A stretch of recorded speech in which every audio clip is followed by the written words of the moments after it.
Oke, baik, perkenalkan nama saya Vivian Elvareta Leviti Montero dengan NIM K0712510001. Jadi, di sini saya akan menjelaskan tentang Smart Career Pathway, Decision Support System DSS berbasis profile matching untuk rekomendasi jalur karir siapan magang mahasiswa IT.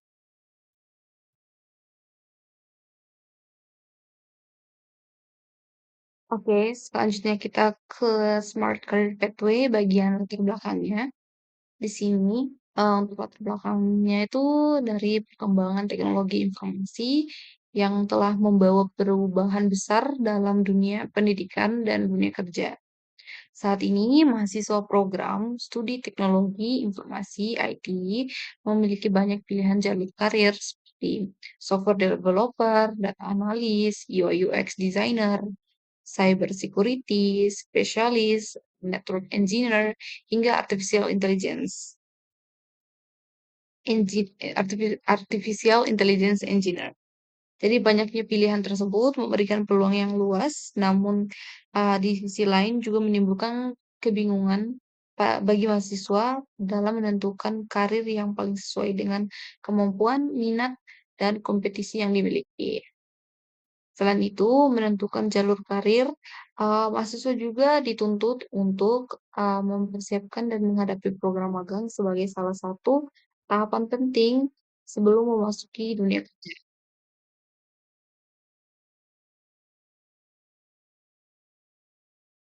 Akan tetapi, tidak semua mahasiswa mengetahui tingkat kesiapan mereka untuk mengikuti magang.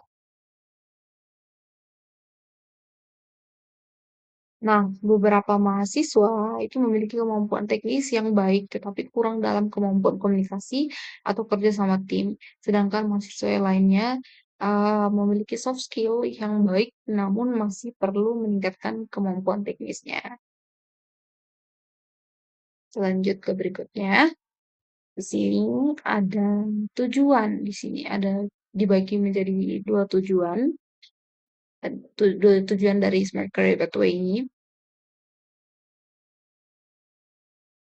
Jadi di sini tujuannya itu ada tujuan umum dulu, itu membangun sebuah decision support system DSS berbasis metode profil matching yang dapat membantu mahasiswa program studi teknologi informasi dalam menentukan jalur karir yang sesuai dengan kompetensi yang dimiliki, serta mengukur tingkat kesiapan mereka sebelum mengikuti program magang.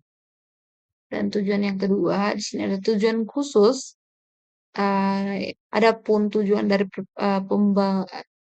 pengembangan sistem ini adalah sebagai berikut. Di sini itu ada 6 tahap, 6 tipe. Dan di sini itu yang pertama, membantu mahasiswa mengenali kemampuan, kompetensi, serta eh, potensi yang dimilikinya gitu. Yang kedua, memberikan rekomendasi jalur karir yang paling sesuai berdasarkan hasil perbandingan antara profil mahasiswa dengan profil ideal setiap profesi di bidang IT. Atau juga di bidang SI. Jadi IT dan SI juga ya. Yang ketiga, mengukur tingkat kesiapan mahasiswa dalam mengikuti program magang berdasarkan kemampuan teknis atau hard skill dan kemampuan non teknis yaitu soft skill. Dan yang keempat, mengidentifikasi kompetensi yang masih perlu ditingkatkan agar mahasiswa lebih siap menghadapi kebutuhan dunia kerja. Dan yang kelima, membantu dosen, pembimbing, atau pihak program studi dalam memberikan arahan karir dan evaluasi kesiapan mahasiswa secara lebih objektif karena mendukung proses pengambilan keputusan yang lebih cepat, tepat, dan berbasis data dalam perencanaan karir mahasiswa. Nah, selanjutnya dari tujuan itu kita ke apa sih itu DSS? Nah, DSS itu kan Decision Support System. Makanya disingkat jadi DSS. Jadi, Decision Support System atau DSS ini yaitu sebagai pendukung keputusan sistem berbasis komputer yang dirancang untuk membantu individu atau organisasi dalam mengambil keputusan dengan mengolah data menjadi informasi yang akurat, relevan, dan mudah dipahami. Nah, di DSS ini juga tuh tidak menggantikan peran manusia ya dalam mengambil keputusan, tetapi memberikan rekomendasi berdasarkan hasil analisis data sehingga keputusan yang diambil menjadi lebih cepat, objektif, dan tepat. Nah, selanjutnya tuh dia tuh juga sebagai dalam konteks Smart Career Pathway, DSS digunakan untuk membantu mahasiswa menentukan jalur karir yang paling sesuai berdasarkan kemampuan, minat, dan kompetensi yang dimiliki. Nah, jadi itu dia tuh fungsinya tuh sebagai mengolah data jadi informasi yang berguna dan memberikan rekomendasi keputusan dan juga membantu keputusan jadi lebih cepat, lebih objektif, dan lebih tepat. Jadi singkatnya itu DSS itu tidak menggantikan manusia, hanya membantu untuk memberi saran. Nah, jadi DSS ini juga digunakan untuk membantu mahasiswa menentukan jalur karir yang paling cocok berdasarkan ya kemampuan mahasiswa, minat mahasiswa, dan kompetensi mahasiswa itu sendiri. Jadi intinya tuh DSS ini atau Decision Support System ini dia tuh sistem bantu dia sebagai sistem untuk membantu keputusan yang untuk mengolah data jadi rekomendasi yang terbaik, tapi keputusan tetap di manusia atau tetap di kita. Nah, inti dari semua pembahasan tadi yang tentang apa itu DFS itu, jadi singkatnya itu DFS adalah sistem yang membantu kita mengambil keputusan dengan mengolah data menjadi rekomendasi yang lebih cepat dan akurat. Contohnya untuk menentukan karir yang cocok bagi mahasiswa. Selanjutnya, selanjutnya itu, selanjutnya, baik selanjutnya kita ke komponen DSS. Nah, di sini komponen DSS itu terdiri dari 4. Yang pertama itu database atau basis data, kedua itu model base atau model perhitungan, dan yang ketiga itu user interface atau antarmuka pengguna, dan yang keempat itu knowledge base atau basis pengetahuan. Jadi kita ke pertama dulu. Jadi, si database atau basis data itu sendiri. Jadi, database itu merupakan tempat penyimpanan seluruh data yang diperlukan oleh sistem. Jadi, fungsinya sebagai apa? Fungsinya itu ya sebagai sumber informasi yang akan diolah oleh sistem itu sendiri. Contohnya, data yang disimpan misalkan data mahasiswa, nilai nilai mata kuliah, IPK, sertifikat, pengalaman organisasi, kemampuan programming, dan soft skill. Nah, yang kedua itu adalah model base atau model perhitungan. Jadi, model base ini berisi metode atau algoritma yang digunakan untuk mengolah data menjadi rekomendasi. Pada sistem ini menggunakan metode profile matching. Jadi profile matching itu seperti apa sih metodenya? Jadi metode profile matching itu dia itu membandingkan profil mahasiswa dengan profil ideal suatu pekerjaan. Misalnya atau contohnya, atau di sini ada software developer membutuhkan 3 poin utama yaitu programming dengan skillnya itu 5, database juga dengan skill 4, dan problem solving itu sama dengan 5. Jadi kemudian itu sistemnya membandingkan dengan kemampuan mahasiswa. Yang ketiga, user interface atau antarmuka pengguna. Jadi apa sih itu user interface antarmuka pengguna atau yang dikenal antarmuka pengguna? Jadi merupakan tampilan yang digunakan pengguna untuk berinteraksi dengan sistem. Jadi fungsi utamanya itu adalah memudahkan pengguna dalam memasukkan data dan melihat hasil rekomendasi. Contohnya, ini itu halaman login. Itu contoh pertama, dan yang kedua itu form pengisian data mahasiswa. Dan yang ketiga ini menu rekomendasi karir. Dan yang terakhir hasil kesiapan magang. Lanjut kita ke yang paling terakhir, yaitu knowledge base atau basis pengetahuan. Jadi apa sih knowledge base ini? Nah, knowledge base ini itu berisi aturan atau standar atau informasi yang digunakan sistem dalam memberikan rekomendasi. Data tersebut menjadi acuan ketika sistem menghitung tingkat kecocokan mahasiswa. Contohnya di sini tuh standar kemampuan untuk profesi itu software, ada software profesi. Contohnya itu standar kemampuan profesi dari software developer.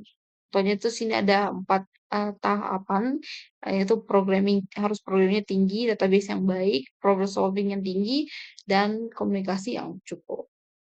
Nah, itu untuk komponen dari DSS itu sendiri. Lanjut kita ke bagaimana cara kerja DSS. Nah, cara kerja DSS itu uh, dari yang kita lihat dari flowchart ini, misalkan sini secara sederhana proses DSS itu adalah sebagai berikut. Nah, di sini pertama, di sini itu ada input data mahasiswa, terus selanjutnya setelah input data mahasiswa, data disimpan di database. Nah, setelah data disimpan di database, kita ke data-data tersebut diproses menggunakan metode profile matching. Nah, selanjutnya itu hasilnya itu dihitung berdasarkan tingkat kecocokan. Setelah itu, sistem menampilkan rekomendasi jalur karir dan kesiapan magang. Nah, dari intinya itu, input data mahasiswa itu data itu dimasukkan misalnya nilai, skill, atau minat, dan lain-lain. Dan yang kedua itu data disimpan di database. Jadi semua data tadi yang disimpan itu sudah bisa diolah oleh sistem. Itu fungsinya dari database itu sendiri. Dan yang ketiga diproses dengan metode profile matching atau sistem itu mungkin kita membandingkan data mahasiswa dengan kriteria pekerjaan atau karir tertentu. Dan yang keempat, yaitu dihitung tingkat kecocokannya. Misalkan dari perbandingan itu, sistem menghitung seberapa cocok mahasiswa dengan tiap jalur karirnya. Dan yang terakhir tuh yang menampilkan rekomendasi. Jadi ini tuh hasil akhirnya berupa saran atau jalur karir yang paling cocok plus atau kesiapan untuk magangnya. Oke, selanjutnya kita ke contoh penerapan DSS. Jadi contoh di sini tuh misalkan di sini ada contoh mahasiswa A dengan skill programming, database, UI design, networking, dan soft skill. Di sini misalkan programmingnya tuh 90, terus database 85, UI design-nya 60, networking-nya 55, soft skill-nya 80. Nah, nanti dari hasil DSS-nya itu software developer itu 91%, data analis 87%, UI UX designer sebesar 75%, network engineer 70%. Jadi status kesiapan magangnya itu siap magang. Namun disarankan untuk meningkatkan kemampuan UI design. Untuk penjelasannya tuh selain memberikan rekomendasi karir, sistem juga menunjukkan kekurangan mahasiswa sehingga mereka tahu kemampuan apa yang perlu ditingkatkan. Gitu. Nah, jadi intinya itu dari yang contoh pertama dari mahasiswa A, misalkan programmingnya 90, database 85, jadi desain 60, networknya 55, soft skillnya 80, itu jadi sebagai data awal yang akan diproses oleh sistem. Nah, setelah itu, hasil DSS atau outputnya itu setelah diproses, sistem memberikan hasil kecocokan. Misalkan dari software developernya itu 91%. Jadi ini yang paling cocok. Data analisnya 87%, UI UX designer 75%, network engineer 70%. Jadi artinya itu apa? Artinya itu karir paling cocok adalah software developer. Karena dia yang paling tinggi nilainya. Yang ketiga, status kesiapan. Misalkan mahasiswa itu dinyatakan siap magang, tapi disarankan untuk meningkatkan skill UI design. Karena skill UI design itu yang harus ditingkatkan. Dan yang keempat, penjelasan ini, misalkan sistem itu tidak hanya memberikan rekomendasi karir, tapi dia juga menunjukkan kelemahan atau kekurangannya kita dan memberitahu skill apa yang harus ditingkatkan. Nah, jadi DFS itu mengolah data skill, terus dia itu menghitung kecocokannya mahasiswa, terus memberikan ranking karir, plus saran perbaikan skillnya.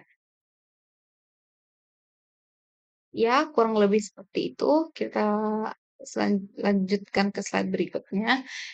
Nah, di sini kita masuk ke kelebihan dan kekurangannya. Jadi, kelebihan dari Smart Career Pathway itu dia tuh sebagai berbasis decision support system DSS dengan metode profile matching memiliki beberapa kelebihan. Sistem ini membantu mahasiswa mengambil keputusan secara lebih objektif karena rekomendasi yang dihasilkan didasarkan pada data, kompetensi, dan proses perhitungan yang sistematis. Sistem juga dapat mengidentifikasi kompetensi yang masih perlu ditingkatkan sehingga mahasiswa memiliki gambaran mengenal kemampuan yang harus dikembangkan sebelum memasuki dunia kerja. Untuk kekurangannya sendiri, kekurangan dari, Smart Career Pathway berbasis Decision Support System ini, dia tuh, mmm, mem di samping memiliki berbagai kelebihan, sistem ini juga memiliki beberapa keterbatasan. Hasil rekomendasi yang sangat bergantung pada kualitas data yang dimasukkan oleh pengguna. Jika data yang diberikan tidak lengkap atau tidak sesuai dengan kondisi sebenarnya, maka hasil yang diperoleh jadi kurang akurat. Selain itu, profil ideal setiap profesi harus diperbarui secara berkala agar tetap sesuai dengan perkembangan kebutuhan industri teknologi informasi. Selanjutnya, kita ke kesimpulannya. Jadi, kesimpulan dari Smart Career Pathway berbasis DSS itu sendiri itu dia itu sebagai profile matching atau metode profile matching membantu untuk membantu mahasiswa menentukan jalur karir, mengetahui kesiapan magang, serta mengidentifikasi kompetensi yang perlu ditingkatkan sehingga lebih siap memasuki dunia kerja. Selain itu, sistem ini memberikan rekomendasi yang objektif berdasarkan data kompetensi mahasiswa sebagai proses pengembalian keputusan menjadi lebih tepat, efektif, dan sesuai kebutuhan industri. Dengan adanya sistem ini, mahasiswa diharapkan dapat merencanakan pengembangan diri secara lebih terarah, meningkatkan daya saing, serta memiliki kesiapan yang lebih baik dan dalam menghadapi tantangan dunia profesional.